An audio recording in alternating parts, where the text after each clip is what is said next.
бір күн маған біреу айтады, бауырыммен сөйлесші дейді. Жарайды дедім, звондадым. Сөйтсем айтады, ана кісіге айт,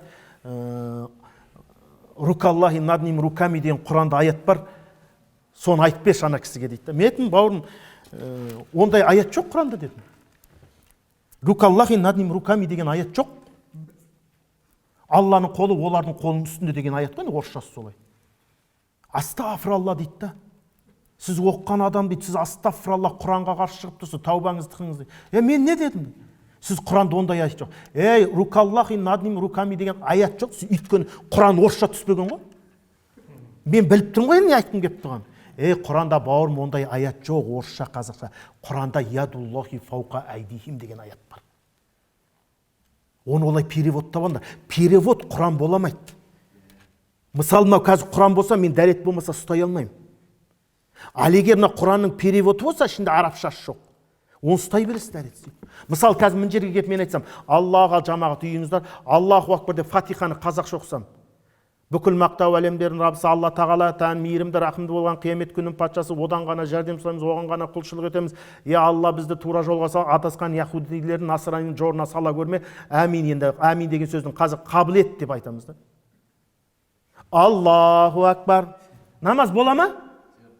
Қазақша, ағылшынша, арабша оқитын ол Құран деп есептелмейді. Ол Құранның мағанасы немесе перевод деп. Ал перевод Құран боламайды. Сондықтан Құранда Алланың көзі бар, Құранда Алланың қолы бар деген аят айтты деп айтпаңыздар. Құранда ядуллаху фауқа айдихим, ар-рахман ғалал ғарши истава, ядул деп аят келді деп айтыңыздар. Ол арабша, қазақша айтуға болмайды. Сондықтан ол Құран басқа тілде оқылмайды.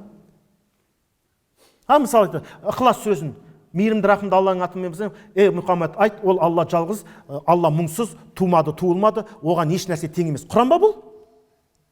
Егер бұны Құран десең, онда намазды оқуға болады. Құран емес, ол мағанасы әлгінің.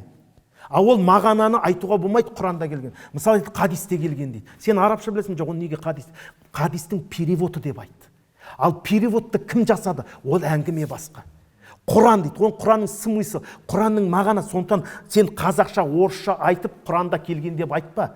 Құранның тәпсірінде, Елмер Кулиевтің переводында, Қалиф Алтайдың переводында, жаңағы Рәтбек Қажының переводында мына деген аятқа мынадай мағына берілген, сол жерден оқып тұрмын деп айтты. Құранда келген деп өзінің қазақша, орысша сөзіңді Құранға жаппаңдар. Рукаллахи надним руками, анадай мынадай деген секілді.